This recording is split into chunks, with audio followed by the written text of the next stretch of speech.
In this podcast episode, Ben Shapiro discusses the recent Supreme Court ruling that states cannot remove presidential candidates from the ballot.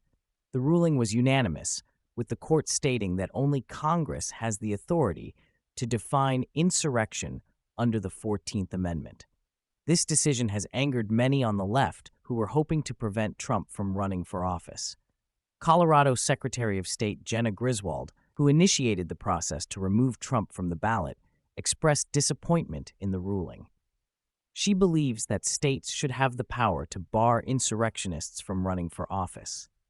However, the Supreme Court's decision has left the door open for Congress to pass legislation on the matter. The media and left-wing activists have reacted strongly to the ruling, with some calling for the dissolution of the Supreme Court. Keith Olbermann, a former MSNBC host, went as far as to say that the court is corrupt and illegitimate. This demonstrates the growing divide between the radical left and more moderate voices within the Democratic Party. Joe Biden is facing pressure from the far left to distance himself from Israel and align more closely with their views. Michael Moore, a prominent left-wing figure, suggests that Biden should abandon Israel to win over the left flank of the party. This shift to the far left has alienated many moderate voters and is causing divisions within the party. Alexandria Ocasio-Cortez, a progressive congresswoman, was confronted by activists demanding that she denounce Israel's actions in Gaza as genocide. This incident highlights the challenges faced by politicians who align with the far left and the growing radicalization within the party. Michael Moore's comments on Israel and Christianity demonstrate the extreme views held by some on the left. He falsely claims that white Christians have been the main persecutors of Jews for the past 2,000 years, ignoring the current threats posed by groups like Hamas. Moore's statements reflect the dangerous rhetoric that is gaining traction within the Democratic Party. The Houthis, an Iran-backed terror group, have suggested that British MP George Galloway could mediate in the Middle East conflict. Galloway has a history of anti-Israel rhetoric and has called for the dismantling of the State of Israel.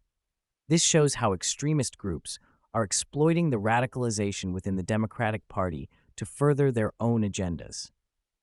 Shapiro highlights the influence of radical Islamist groups in the media, particularly focusing on the BBC's use of biased reporting in the Gaza Strip. He criticizes the BBC for relying on eyewitness sources with ties to terrorist organizations, leading to a skewed narrative of events in the region. Shapiro emphasizes the need for unbiased reporting and questions the credibility of media outlets that are influenced by extremist ideologies. Shapiro discusses the Biden administration's promotion of transgender ideology through the appointment of Jessica Stern as a special envoy to advance LGBTQ rights globally. He criticizes the administration for prioritizing gender politics over other pressing issues and highlights the radical agenda being pushed by Stern in various countries. Shapiro questions the administration's focus on promoting transgender rights at the expense of other important values and policies. The podcast touches on the issue of illegal immigration and the challenges faced by Border Patrol agents in enforcing immigration laws. Shapiro criticizes the Biden administration for its lax approach to border control and highlights the impact of releasing individuals without bail on crime rates. He points out the need for stricter enforcement of immigration laws to prevent criminals from reoffending and endangering public safety. Shapiro discusses the failures of bail reform laws in New York and California, citing a study that shows high rates of recidivism among individuals released under these laws. He emphasizes the importance of holding criminals accountable and ensuring that they are not released back into society without facing consequences for their actions. He criticizes the misguided approach of prioritizing systemic bias over crime prevention in the criminal justice system. He emphasizes the need for a balanced approach to criminal justice that prioritizes accountability and deterrence to prevent crime and protect communities. Towards the end of the podcast, Shapiro introduces Abigail Shrier, the author of the book Bad Therapy: Why Kids Aren't Growing Up.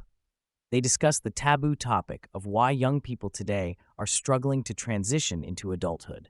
Shrier delves into the factors contributing to this phenomenon, including societal influences, mental health issues, and the impact of technology on youth development. The conversation sheds light on the challenges facing young people in today's society and the need for a deeper understanding of their struggles.